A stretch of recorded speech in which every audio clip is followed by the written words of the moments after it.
there, my name is Amber Israelsen, and welcome to my course, Fundamentals of Machine Learning on AWS. I've been a developer, author, and technical trainer for over 16 years, and I must say it's an exciting time to be in technology right now. You've probably heard about how machine learning is shaping our world, from facial recognition to package delivery, speech recognition to self-driving cars. But how do you get started in this cutting-edge field?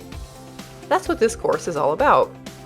In the upcoming modules, you'll learn how to solve real-world problems with AWS machine learning technologies. First, you'll explore what ML is and how it relates to artificial intelligence and deep learning.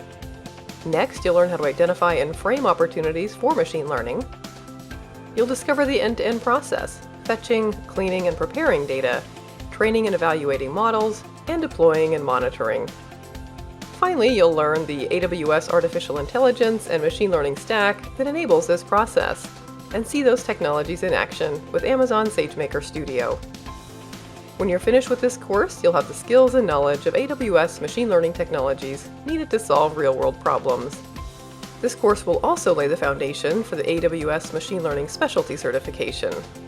The course is targeted at software developers and data scientists who want to learn the basics of machine learning on AWS. A secondary audience is business decision makers who want to understand how machine learning can be used to solve business problems. While you don't need any prior machine learning experience, you should know the basics of Amazon Web Services before continuing. I hope you'll join me in this journey in Fundamentals of Machine Learning on AWS at Pluralsight.